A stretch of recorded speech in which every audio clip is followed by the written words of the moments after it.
So Tallyprime BOM என்ன அப்படின்னு சொல்லி டவுட் கேட்டிருக்கீங்க. அதை தான் இந்த செஷன்ல பார்க்க போறோம். ஸோ BOM அப்படின்றது பில் ஆஃப் மெட்டீரியல் அப்படின்னு சொல்லுவாங்க. அதாவது இந்த மேனுஃபேக்சரிங் கம்பெனில ஒரு கம்ப்ளீட் ஸ்டாக்கா வந்து நம்ம ஒரு ப்ராடக்ட்டை மேனுஃபேக்சர் பண்றோம் அப்படின்னா அதுக்கு என்னென்ன காம்போனன்ட்ஸ் தேவைப்படும், எத்தனை குவான்டிட்டி தேவைப்படும் அப்படின்றத நம்ம மெயின்டைன் பண்றது தான் BOM அப்படின்னு சொல்லுவாங்க. ஸோ இங்க வந்து சாண்டல் கம்ப்யூட்டர்ஸ் அப்படின்ற கம்பெனி நான் கிரியேட் பண்ணியிருக்கேன்.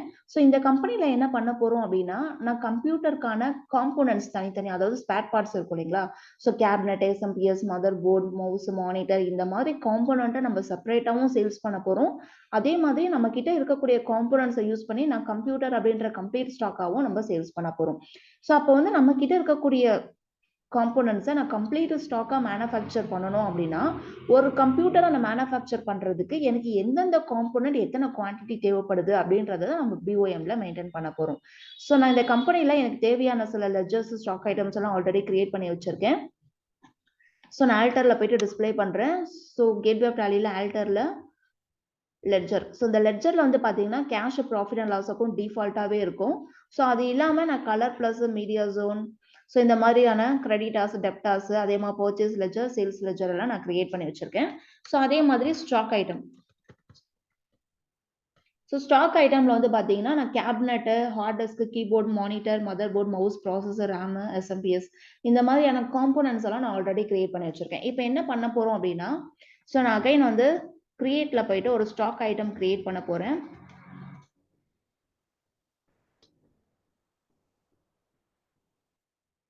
ஸோ இந்த ஸ்டாக் ஐட்டம் கிரியேஷன் ஸ்கிரீன்ல நான் கம்ப்யூட்டர் அப்படின்ற ஸ்டாக் ஐட்டம் கிரியேட் பண்ணிக்கிறேன். ஸோ இப்போ நம்ம ஒரு கம்ப்யூட்டர் மேனுஃபேக்சர் பண்ண போறோம் அப்படின்னா அதுக்கு என்னென்ன காம்போனன்ட் தேவை அப்படின்றத நம்ம BOMல கிரியேட் பண்ண போறோம். ஸோ இந்த கம்ப்யூட்டர் அப்படின்ற ஸ்டாக் வந்து நான் அண்டர்ல சிஸ்டம்ஸ் அப்படின்ற குரூப்பை நான் செலக்ட் பண்ணிக்கிறேன். ஸோ இப்போ இங்க வந்து பாத்தீங்கன்னா அடிஷனல் டீடைல்ல எனக்கு BOM அப்படின்றது காட்டுது. ஸோ இந்த அடிஷனல் டீடைல்ல இங்க செட் காம்போனன்ட்ஸ் BOM இந்த ஆப்ஷன் வந்து நமக்கு டிஃபால்ட்டா இங்க விசிபிள் ஆகாது. ஸோ இந்த இடத்துல உங்களுக்கு இந்த ஆப்ஷன் வந்து விசிபிள் ஆகல அப்படின்னா கான்ஃபிகர் ஆப்ஷன்ல போயிட்டு நம்ம அதை ஆக்டிவேட் பண்ணணும். ஸோ கான்ஃபிகர்ல இங்க வந்து இன்வென்டரி டீடைல்ஸ்ல இங்க வந்து பாத்தீங்க அப்படின்னா set component list BOM in stock items இங்க வந்து இந்த எஸ் கொடுத்து ஆக்டிவேட் பண்ணியிருந்தோம்னா தான் நமக்கு அந்த இடத்துல விசிபிள் ஆகும். ஸோ இப்போ இங்க வந்து பாத்தீங்கன்னா செட் காம்போனன்ட்ஸ் BOM அப்படின்னு காட்டுது. நான் இங்க வந்து நான் எஸ்ஸா மாத்திக்கிறேன். இங்க வந்து BOM list of computer. So அந்த ஒரு கம்ப்யூட்டர் நான் மேனுஃபேக்சர் பண்ண போறேன் அப்படின்னா அதுக்கு என்னென்ன காம்போனன்ட்ஸ், எத்தனை குவான்டிட்டி தேவைப்படுது அப்படின்றத நம்ம இங்க என்டர் பண்ண போறோம். ஸோ இந்த நேம் ஆஃப் BOM, இந்த BOMக்கு நம்ம ஏதாச்சும் ஒரு நேம் என்டர் பண்ணிக்கலாம். ஸோ நான் வந்து கம்ப்யூட்டர் அப்படின்னே கொடுத்துக்கிறேன். ஸோ இப்போ இங்க வந்து பாத்தீங்கன்னா யூனிட் ஆஃப் மேனுஃபேக்சர். ஸோ நான் 1 நம்பர் கொடுத்துக்கிறேன். ஸோ அதாவது ஒரு கம்ப்யூட்டர் நான் மேனுஃபேக்சர் பண்ண போறேன் அப்படின்னா அதுக்கு எந்தெந்த காம்போனன்ட் எத்தனை குவான்டிட்டி தேவைப்படுது அப்படின்றத என்ட்ரி பண்ணிக்கலாம். ஸோ இப்போ நான் ஒரு கம்ப்யூட்டர் மேனுஃபேக்சர் பண்ண போறேன்னா ஆல்ரெடி என்கிட்ட ஸ்டாக் ஐட்டம்ஸ் வந்து என்னென்ன வேணும்ன்றதை நான் ஆல்ரெடி கிரியேட் பண்ணியிருக்கேன். ஸோ அப்போ வந்து ஒரு கம்ப்யூட்டர் நம்ம மேனுஃபேக்சர் பண்றதுக்கு ஒரு கேபினட் தேவைப்படும். ஸோ கேபினட் 1 நம்பர் கொடுத்துக்கிறேன். ஸோ அதே மாதிரி ஹார்ட் டிஸ்க் 1 நம்பர் தேவைப்படும். So hard disk 1 number, keyboard 1 number, monitor 1 number, so mother board 1 number தேவைப்படும். அதே மாதிரி mouse 1 number, processor 1 number, RAM 8GB வந்து 2 நம்பர்ஸ் தேவைப்படும். ஸோ RAM மட்டும் நான் 2 நம்பர்ஸ் கொடுத்துருக்கேன். ஸோ அதே மாதிரி எஸ்எம்பிஎஸ் 1 நம்பர். ஸோ அப்போ நான் ஒரு complete so SMPS 1 number. So அப்போ வந்து நான் கம்ப்யூட்டர் அப்படின்ற கம்ப்ளீட் ஸ்டாக்கை நான் மேனுஃபேக்சர் பண்ணணும் அப்படின்னா எனக்கு ஆல்ரெடி என்கிட்ட இருக்கக்கூடிய ஸ்டாக் ஐட்டம்ல எனக்கு இந்த காம்போனன்ட்ஸ் எல்லாம் எத்தனை குவான்டிட்டி தேவைப்படும் அப்படின்றத நான் கிரியேட் பண்ணியாச்சு. இந்த BOM நான் சேவ் பண்ணிக்கிறேன். ஸோ அதே மாதிரி இந்த ஸ்டாக் ஐட்டம் கிரியேஷன் ஸ்கிரீனையும் நம்ம அக்செப்ட் கொடுத்து சேவ் பண்ணிக்கலாம். ஸோ இப்போ அடுத்து என்ன பண்ண போறோம் அப்படின்னா பர்ச்சேஸ் வவுச்சர் நம்ம போட போறோம். ஸோ நான் கேட்வே ஆஃப் டாலி ஸ்கிரீன்ல வவுச்சர் செலக்ட் பண்றேன். ஸோ இந்த வவுச்சர்ஸ்ல பர்ச்சேஸ். ஸோ பர்ச்சேஸ்ல நான் பர்ச்சேஸ் இன்வாய்ஸ் நம்பர் 001 அப்படின்னு கொடுத்துக்கிறேன். ஸோ பார்ட்டி அக்கௌண்ட் நேம்ல நான் ஆல்ரெடி சப்ளையர் கிரியேட் பண்ணி வச்சிருக்கேன். மீடியா ஜோன் அப்படின்ற சப்ளையரை நான் செலக்ட் பண்ணிக்கிறேன். ஸோ அதே மாதிரி பர்ச்சேஸ் லெஜர்ல நான் பர்ச்சேஸ் அப்படின்ற லெஜரும் ஆல்ரெடி கிரியேட் பண்ணி வச்சிருக்கேன், எடுத்துக்கிறேன். ஸோ இப்போ இங்க வந்து பாத்தீங்கன்னா நான் என்கிட்ட இருக்கக்கூடிய எல்லா ஸ்டாக் ஐட்டம்லயும் நான் ஒரு 10 நம்பர்ஸ் வந்து நான் பர்ச்சேஸ் பண்ணிக்க போறேன். ஸோ அதனால நான் எல்லாத்துலயும் வந்து 10 நம்பர்ஸ் பர்ச்சேஸ் பண்ணிக்கிறேன். So cabinet 10 numbers. ஸோ அதுக்கான ரேட் வந்து பாத்தீங்கன்னா 800 ஈச் அப்படின்னு கொடுக்குறேன். ஸோ அடுத்து எஸ்எம்பிஎஸ். 10 numbers 350 அதுக்கான ரேட்டு. ஸோ அதே மாதிரி மதர் போர்ட்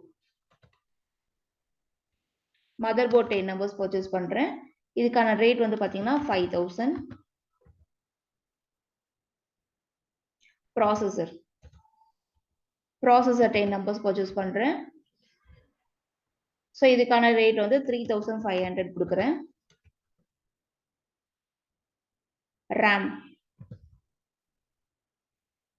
ரேம் வந்து 10 numbers பர்ச்சேஸ் பண்றேன்.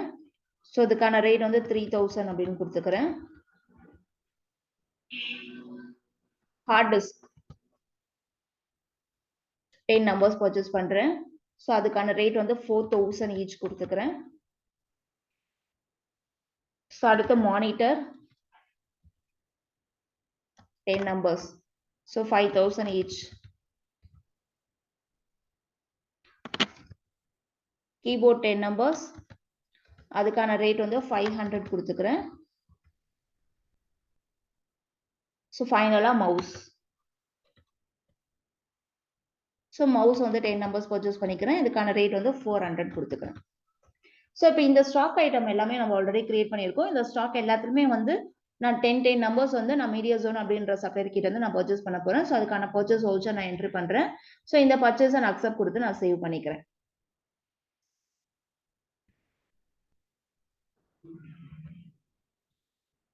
ஸோ இப்போ இங்க வந்து பார்க்கலாம். ஸோ நான் வந்து கேட்வே ஆஃப் டாலி ஸ்கிரீன்ல ஸ்டாக் சம்மரி நான் ஓப்பன் பண்றேன். ஸோ ஸ்டாக் சம்மரியில சிஸ்டம்ஸ் அப்படின்ற குரூப்ல இப்போ இங்க வந்து பாத்தீங்கன்னா என்கிட்ட எந்தெந்த ஸ்டாக் ஐட்டம் எவ்வளவு இருக்கு அப்படின்றத நம்ம இங்க கொடுத்தாச்சு. ஸோ இப்போ வந்து நான் கம்ப்யூட்டரா சேல்ஸ் பண்ணணும். ஸோ என்கிட்ட இருக்கக்கூடிய ஸ்டாக் ஐட்டம் நான் செப்பரேட்டா தனித்தனி காம்பனண்டா வேணாலும் நான் சேல்ஸ் பண்ணிக்கலாம். அதே சமயம் எனக்கு கம்ப்யூட்டர் அப்படின்ற கம்ப்ளீட் ஸ்டாக்கா நான் சேல்ஸ் பண்ணணும் அப்படின்னா ஸோ இப்போ நான் வவுச்சர்ஸ்ல போயிட்டு சேல்ஸ் வவுச்சர் நான் செலக்ட் பண்றேன்.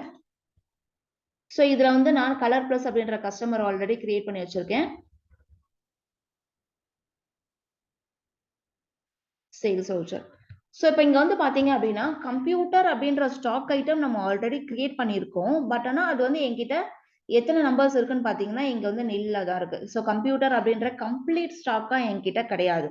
ஸோ கேபினட் தனியா, ப்ராசஸர் தனியா, RAM, mother board, mouse, monitor இந்த மாதிரி வந்து எனக்கு தனித்தனி காம்பனண்டா தான் இருக்கு தவிர கம்ப்யூட்டர் அப்படின்ற கம்ப்ளீட் ஸ்டாக்கா நம்ம கிட்ட கிடையாது. ஸோ கம்ப்யூட்டர் இங்க வந்து பாத்தீங்கன்னாலே உங்களுக்கு தெரியும். இங்க வந்து நமக்கு ஸ்டாக் எதுவுமே இங்க விசிபிள் ஆகல. ஸோ அப்போ வந்து கம்ப்யூட்டரா நான் கேட்கறாங்க அப்படின்னா நான் கம்ப்யூட்டர் வந்து என்கிட்ட இங்க கவுண்டே இல்லாம நம்ம சேல்ஸ் என்ட்ரி போட முடியாது. ஸோ அதனால நம்ம என்ன பண்ண போறோம் அப்படின்னா நம்ம கிட்ட இருக்கக்கூடிய காம்பனன்ட்ஸை வச்சு நம்ம கம்ப்யூட்டரை வந்து மேனுஃபேக்சர் பண்ண போறோம். ஸோ அப்போ மேனுஃபேக்சர் பண்றோம் அப்படின்னா ஸோ அதுக்கு என்னென்ன காம்பனன்ட்ஸ் தேவை, எத்தனை குவான்டிட்டி தேவை அப்படின்றத நம்ம ஆல்ரெடி BOMல கிரியேட் பண்ணியாச்சு. ஸோ இப்போ வந்து ஸ்டாக் ஜர்னல் போட போறோம். ஸோ ஸ்டாக் ஜர்னல் எதுக்காக அப்படின்னா ஸோ நம்ம கிட்ட இருக்கக்கூடிய காம்பனண்ட்டை நான் கம்ப்யூட்டரா மேனுஃபேக்சர் பண்ணி நான் அதை வந்து ஸ்டாக் ஜர்னல்ல கொண்டு வரணும். ஸோ அதுக்காக ஸ்டாக் ஜர்னல் அப்படின்ற வவுச்சர் போடலாம். ஸோ நான் எஸ்கேப் கொடுக்குறேன். ஸோ கேட்வே ஆஃப் டாலி ஸ்கிரீன்ல நான் வவுச்சர் செலக்ட் பண்றேன். இதுல அதர் வவுச்சர்ஸ்ல ஸ்டாக் ஜர்னல் அப்படின்ற வவுச்சரை நான் செலக்ட் பண்ணிக்கிறேன். என்டர். ஸோ இப்போ இங்க வந்து பாத்தீங்கன்னா ஸ்டாக் ஜர்னல் வவுச்சர் நம்பர் 1ன்னு காட்டுது. இங்க வந்து டிரான்ஸ்ஃபர் ஆஃப் மெட்டீரியல்ஸ் அப்படின்றது நமக்கு காட்டுது. இங்க வந்து நம்ம என்ன பண்ண போறோம்னா நம்ம கிட்ட இருக்கக்கூடிய காம்பனண்ட்டை யூஸ் பண்ணி நம்ம மேனுஃபேக்சர் பண்ண போறோம் அப்படின்றதுனால இங்க வந்து நான் மோட் வந்து சேஞ்ச் பண்ணணும். ஸோ அதுக்கான ஷார்ட்கட் வந்து Ctrl+H கொடுத்துருக்காங்க. ஸோ சேஞ்ச் மோட்ல போயிட்டு நான் யூஸ் ஃபார் மேனுஃபேக்சரிங் ஜர்னல் அப்படின்ற ஆப்ஷனை நான் செலக்ட் பண்ணிக்கிறேன். ஸோ இப்போ இங்க வந்து பாத்தீங்கன்னா name of the product. So நம்ம என்ன ப்ராடக்ட் மேனுஃபேக்சர் பண்ண போறோம் அப்படின்னா கம்ப்யூட்டர். ஸோ நான் இங்க வந்து கம்ப்யூட்டர் அப்படின்றத செலக்ட் பண்ணிக்கிறேன். ஸோ அதே மாதிரி குவான்டிட்டி இங்க வந்து எத்தனை குவான்டிட்டி நம்ம மேனுஃபேக்சர் பண்ண போறோம். ஸோ இப்போ இங்க வந்து பாத்தீங்கன்னா நேம் ஆஃப் த ப்ராடக்ட்ல நான் கம்ப்யூட்டர்னு செலக்ட் பண்ண உடனே நம்ம BOMல அந்த கம்ப்யூட்டர் வந்து அதுக்கு தேவையான காம்பனன்ட்ஸ் என்னென்னலாம் வேணும் அப்படின்னு கொடுத்துருந்தோமோ நேம் ஆஃப் த ஐட்டம்ல வந்து அதுவே நமக்கு டிஃபால்ட்டா எடுத்துக்கிச்சு. ஸோ இப்போ வந்து நம்ம எத்தனை கம்ப்யூட்டர் மேனுஃபேக்சர் பண்ண போறோம். ஸோ நான் இன்கேஸ் ஒரு 2 கம்ப்யூட்டரா நான் மேனுஃபேக்சர் பண்ணி வைக்கிறேன் அப்படின்னா நான் குவான்டிட்டியில 2 அப்படின்றத கொடுக்குறேன். ஸோ இப்போ நான் என்டர் கொடுக்குறேன். இப்போ இங்க வந்து பாத்தீங்கன்னா நான் 2 கம்ப்யூட்டர் மேனுஃபேக்சர் பண்ணணும் அப்படின்னா எனக்கு கேபினட் 2 நம்பர்ஸ் தேவைப்படுது, ஹார்ட் டிஸ்க் 2 நம்பர்ஸ் தேவைப்படுது. ஸோ அந்த மாதிரி எந்தெந்த காம்பனண்ட் எத்தனை நம்பர்ஸ் தேவைப்படுது அப்படின்றது நமக்கு இங்க டிஸ்பிளே ஆகுது. ரேம் மட்டும் பாத்தீங்கன்னா 4 நம்பர்ஸ். ஏன்னா ஒரு கம்ப்யூட்டருக்கு நான் 2 ரேம் தேவைப்படும் அப்படின்னு BOMல கிரியேட் பண்ணி கொடுத்துருக்கிறதுனால அப்ப 2 கம்ப்யூட்டர் நம்ம மேனுஃபேக்சர் பண்ண போறோம் அப்படின்னா நமக்கு 4 ரேம் தேவைப்படும். ஸோ எனக்கு வந்து ஆல்ரெடி எல்லாமே வந்து அதுக்கான குவான்டிட்டி, அதுக்கான காம்போனன்ட்ஸ், ரேட் எல்லாமே வந்து அதுவே டிஃபால்ட்டா எடுத்துக்கும். ஸோ இப்ப இங்க வந்து பாத்தீங்கன்னா, இங்க காட்டக்கூடிய ரேட், இங்க விசிபிள் ஆகுற ரேட் எல்லாமே நம்ம பர்ச்சேஸ் பண்ணும்போது என்ன ரேட் குடுத்து நம்ம பர்ச்சேஸ் பண்ணோமோ, அதே ரேட் தான் இங்க எடுக்குது. ஸோ நம்ம அதே ரேட்டுக்கு நம்ம சேல்ஸ் பண்ண போறோம்னா, நம்ம அப்படியே அக்செப்ட் குடுத்து, என்டர் குடுத்து சேவ் பண்ணிக்கலாம். இல்ல நம்ம அதே ரேட்டுக்கு எடுக்க போறது கிடையாது. ஸோ நம்ம பர்ச்சேஸ் பண்ண ரேட்டுக்கே நம்ம வந்து ப்ராடக்ட்ட தயாரிச்சு குடுத்தா, இதுல நமக்கு ப்ராஃபிட் எதுவும் இருக்காது. ஸோ அப்ப வந்து நானு ரேட்ட சேஞ்ச் பண்ணணும் அப்டின்னா, நீங்க ஒரு ஒரு வாட்டியும் நீங்க என்டர் குடுத்து ரேட்ட வந்து நம்ம சேஞ்ச் பண்ணிக்கலாம். ஸோ நான் கேபினெட் வந்து ஒரு ₹1000 குடுக்குறேன். ஸோ அதே மாரி ஹார்ட் டிஸ்க் வந்து ஒரு 4200. ஸோ இந்த மாரி வந்து நம்ம ஈச் காம்போனன்ட்க்கும் வந்து நான் ரேட் வந்து இன்கிரீஸ் பண்ணணும் அப்டின்னா, நம்ம ரேட் வந்து இன்கிரீஸ் பண்ணிக்கவும் முடியும். ஸோ அப்டி நான் ரேட்ட இன்கிரீஸ் பண்ணும்போது, எனக்கு இங்க வந்து பாத்தீங்கன்னா, ஆட்டோமேட்டிக்கா எனக்கு அமௌண்ட் ஆகுது. ஸோ இப்ப இங்க வந்து பாருங்க, டோட்டலா எனக்கு இந்த 2 கம்ப்யூட்டர மேனுஃபேக்சர் பண்றதுக்கான அமௌண்ட் வந்து எனக்கு ₹51,900 ஆகுது. அப்பன்னா ஒரு கம்ப்யூட்டரோட ரேட் என்னவா இருக்கும் அப்படின்னு பார்த்தீங்கன்னா, நமக்கு இங்க கீழயே டிஸ்ப்ளே ஆகுது 25,950. ஸோ இந்த மாரி வந்து பார்த்தீங்கன்னா, ஒரு கம்ப்யூட்டருக்கான ரேட் என்ன ஆகுது? அப்ப 2 கம்ப்யூட்டர் நம்ம மேனுஃபேக்சர் பண்றோம்னா, அதுக்கான ரேட் என்ன ஆகுது? அப்படின்றது நமக்கு இங்கேயே நமக்கு டிஸ்ப்ளே ஆயிடும். ஸோ நான் வேற எதுக்குமே நான் ரேட் சேஞ்ச் பண்ணல. ஸோ நான் அப்படியே அக்செப்ட் குடுத்து நான் சேவ் பண்ணிக்கிறேன்.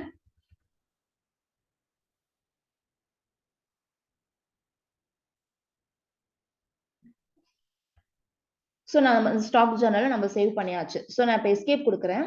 ஸோ இப்ப இங்க வந்துட்டு நம்மளோட ஸ்டாக் சம்மரிய நம்ம செக் பண்ணுவோம். ஸோ நான் கேட்வே ஆஃப் டாலி ஸ்கிரீன்ல ஸ்டாக் சம்மரிய நான் செக் பண்றேன். இப்ப இங்க வந்து சிஸ்டம்ஸ் அப்படின்ற குரூப்ல, இங்க வந்து பாருங்க நான் பர்ச்சேஸ் பண்ணும்போது எல்லாமே 10 நம்பர்ஸ் நான் பர்ச்சேஸ் பண்ணேன். நான் இன்ன வரைக்கும் 1 கூட நான் சேல்ஸ் பண்ணல. ஸோ ஆனா வந்து எல்லாமே 8 நம்பர்ஸா இருக்கு. ஸோ ரேம் மட்டும் 6 நம்பர்ஸா இருக்கு. ஏன்னா, நம்ம கிட்ட இருக்கக்கூடிய காம்போனன்ட்ட வச்சு நம்ம கம்ப்யூட்டர் அப்படின்ற ஸ்டாக்க மேனுஃபேக்சர் பண்ணியிருக்கோம். ஸோ கம்ப்யூட்டர் வந்து 2 நம்பர்ஸ் கம்ப்ளீட் ஸ்டாக்கா நம்ம மேனுஃபேக்சர் பண்ணியிருக்கோம். அது வந்து நம்ம கிட்ட இருக்கக்கூடிய காம்போனன்ட்ஸ் எடுத்து நம்ம மேனுஃபேக்சர் பண்ணி வச்சிருக்கோம். ஸோ அதனால வந்து பார்த்தீங்கன்னா, என்கிட்ட இருக்கக்கூடிய ஸ்டாக் ஐட்டம் வந்து கம்மியாகும். அது வந்து கம்ப்யூட்டரா எனக்கு கம்ப்ளீட்டா மேனுஃபேக்சர் ஆகி எனக்கு ஸ்டாக் வந்து இங்க இருக்கு. ஸோ இப்போ வந்து நான் கம்ப்யூட்டரா சேல்ஸ் பண்ணணும் அப்படின்னா, நம்ம சேல்ஸ் வவுச்சர்ல போயிட்டு நம்ம கஸ்டமருக்கு நம்ம கம்ப்யூட்டர சேல்ஸ் பண்ணிக்கலாம். ஸோ ஒரு சேல்ஸ் வவுச்சர் நம்ம என்ட்ரி போட்டு பார்ப்போம். ஸோ நான் கேட்வே ஆஃப் டாலி ஸ்கிரீன்ல வவுச்சர் செலக்ட் பண்றேன். ஸோ இதுல சேல்ஸ் வவுச்சர். ஸோ நான் இங்க வந்து கலர் பிளஸ் அப்படின்ற கஸ்டமருக்கு நான் சேல்ஸ் பண்ண போறேன். ஸோ உங்கள செலக்ட் பண்ணிக்கிறேன். ஸோ அதே மாதிரி சேல்ஸ் லெட்ஜர்ல சேல்ஸ் அப்படின்றத நான் குடுத்துக்கிறேன். ஸோ இப்ப இங்க வந்து பாருங்க கம்ப்யூட்டர். ஸோ நான் கம்ப்யூட்டர்ன்னு குடுத்தேன்னா, கம்ப்யூட்டர் வந்து என்கிட்ட 2 நம்பர்ஸ் இருக்கு அப்படின்றது நமக்கு இங்க விசிபிள் ஆகுது. ஸோ கம்ப்யூட்டர் வந்து நான் 1 நம்பர்ஸ் வந்து நான் சேல்ஸ் பண்ண போறேன். ஸோ குவான்டிட்டி நான் 1 நம்பர் குடுத்துக்கிறேன். ஸோ அதுக்கான ரேட் வந்து நான் ஒரு ₹30,000 வச்சுக்கிறேன். ஸோ இந்த மாரி வந்து நம்ம சேல்ஸ் வவுச்சர் போட்டு நம்ம சேல்ஸ் பண்ணிக்கலாம். ஸோ இதுதான் வந்து பார்த்தீங்கன்னா, பிஓஎம் அதாவது பில் ஆஃப் மெட்டீரியல் அப்படின்னு சொல்லுவாங்க.